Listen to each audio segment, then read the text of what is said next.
Good morning, students. We are going to start with the revision of first lesson, plant reproduction. Reproduction in plants. Let us understand the definition. See, process by which a living thing produces more of its own kind. It's called reproduction. You know, children, that some plants live for 1 year, some for 2 years, but the fact is that no plant can live forever. So, they have to reproduce their own kind for a continuous existence on the earth. So, there are two different ways of reproduction in plants. Let us understand them one by one. First, seeds. Now you know that every fruit has a seed except for banana and grapes, because these banana and grapes are seedless plants, means without seeds. And when you sow these seeds, grow up into a new plant. So this is how they reproduce, through seeds. But the second way is reproduction through different parts of a plant. That is by using leaves, underground stem, roots or stem cutting. So we can understand them with the help of different examples. Reproduction through seed. Let us first study about the structure of the seed. So children, every seed has these four important parts. First, seed coat. So it is thick outer covering of any kind of seed. So what is the main function of this seed coat? Yes, it protects the seed from what? Harsh weather condition. Next part is cotyledons, or it is also known as seed leaves. Now, inside the seed coat, the fleshy or thick seed leaves are called as the cotyledons. Food for the growing baby plant is stored in the leaves, or we can say in the cotyledons. Now children, there are certain seed which have two cotyledons, or we can say two seed leaves. For example, in rajma and gram, these seeds are called as dicot seeds. Di means two and cot is a form for cotyledons. So, dicot seeds means what? Seeds having two cotyledons. At the next thing, the rice and wheat, they have only one cotyledon. That's why we can say it is monocotyledonous seed or one seed leaf.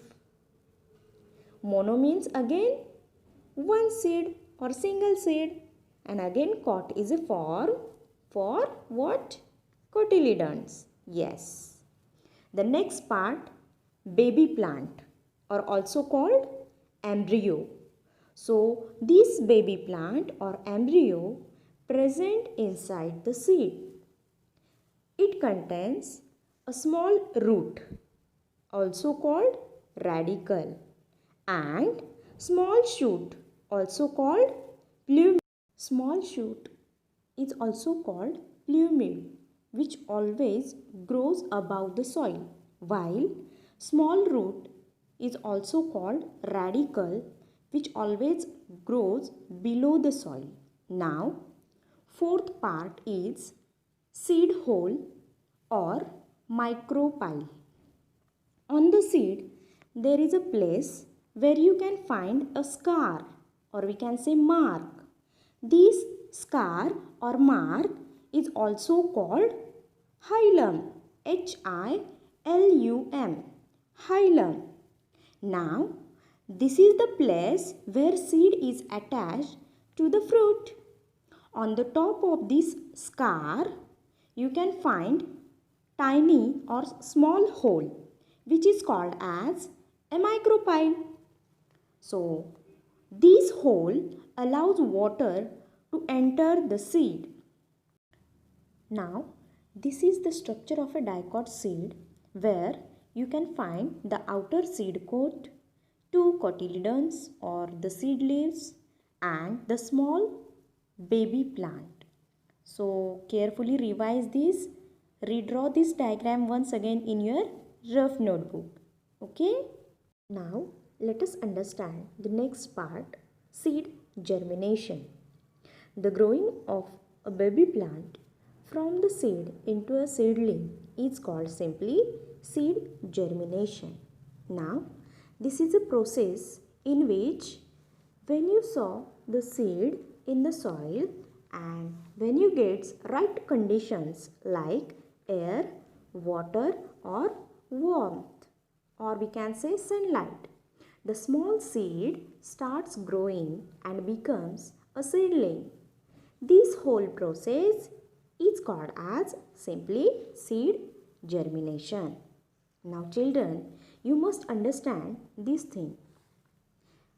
First, air, which helps the germinating seed to breathe. Like how we breathe air, likewise seeds can also breathe. Next is water. So water makes the seed coat soft, and due to this makes easy for the baby plant for come out of the seed. The third important point is warmth. So seeds get warmth by the sunlight, and when it gets warmth, their cells becomes an active and start growing very fast. So these are the three necessary conditions for growing plants or for the germination of seed. I hope you have understood the topic and you will appreciate that a small seed also has life in it. Already many of you have done these activities, correct or not? So I hope you understand very well. These are the stages in seed germination. So let us learn them one by one. During germination, the seeds absorb water and the cells of the embryo divide and increase in their size. The seed coat then bursts and open. The first root, or we can say radicle, grows downward. Downward means into the soil. During the early stages of germination, the food required by the growing sapling is provided by the cotyledons, because these are also called seed leaves which store food for the baby plant. Storage of food is main function of cotyledon. After the food of the cotyledon is used up, seedling then starts absorbing water and nutrients from the soil with the help of roots, and then develops leaves and grows into a plant. So likewise, the whole that the conditions are favorable for the germination, even then if many seeds are close to each other, then also all may not survive due to the struggle for air, water, light, nutrients and space to grow. Thus, in nature, many plants scatter their seeds away from their mother plant, and this process is called dispersal. And this dispersal takes place by means of different agents. Let us learn them in detail one by one. First method, dispersal by wind. Seeds of certain plants like dandelion, cotton, etc. have wing-like structure, as you can see this image, or we can say hairs, and are easily carried by wind from one place to another. So this is called dispersal by wind, and this takes place in certain plants like dandelion.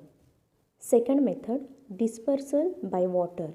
So in this case, seeds of plants like coconut, lotus, water lily have either fibrous or we can say spongy covering which trap air inside and thus they can float easily on the water.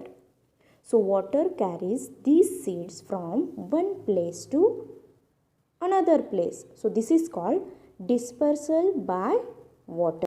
Now third method is dispersal by animals. So how? See, when birds and animals eat fruits, the seeds remain undigested and pass out of the body as waste product or waste matter at different areas.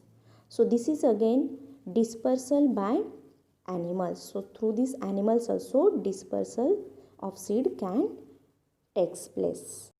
Also, some seeds like mimosa and castor have hooks or we can say spines on their body. They attach themselves to animals that pass by and are carried away from the or from their mother plant. This is also one of the way of seed dispersal. Fourth method is dispersal by explosion. So in this, seeds which are usually inside the pods like pea, balsam are scattered too far off places when the ripe and pods burst. It means some plants have pods that explode when they ripe and shoot out their seeds to distant places. For example, peas, beans, etc.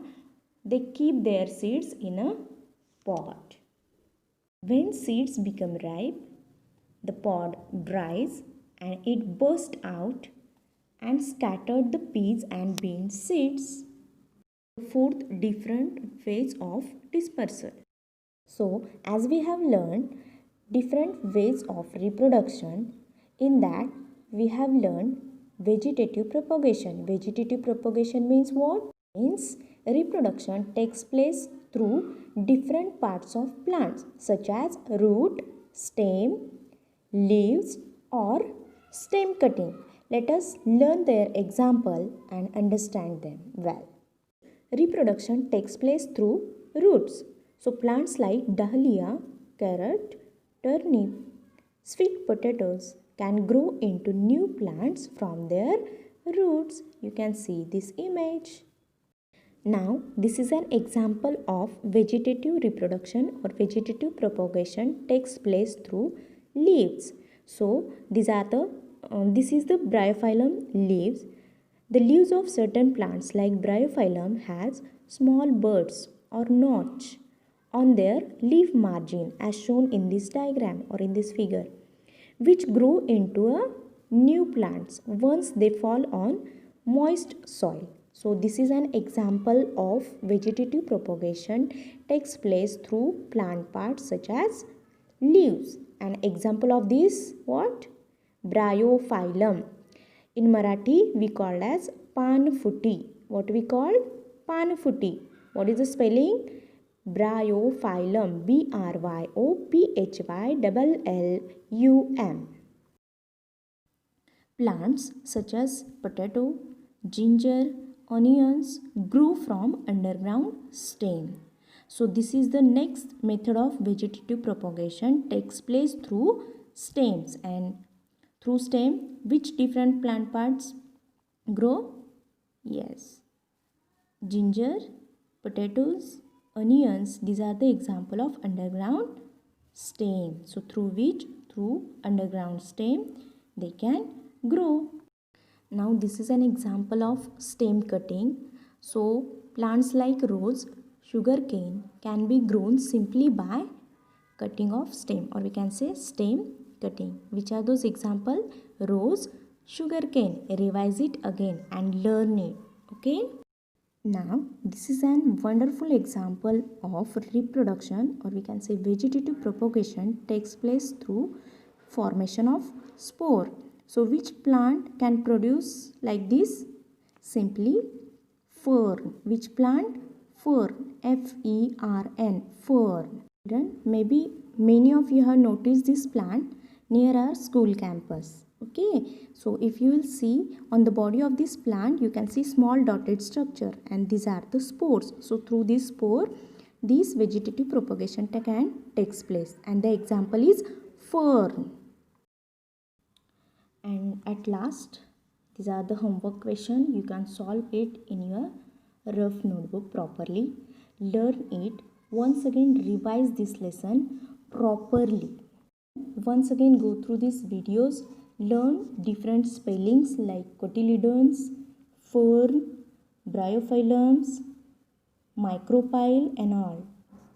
At last, all the best children for the first unit test. Write your paper properly, neatly, in good handwriting. Draw the diagram very carefully, very nicely. Use pencil to draw the diagram and for labeling also. Carefully read the question and then start your write-up. Okay? Dear students, there is my humble request to you all. Before solving your paper, please mention your full name, standard, division and date.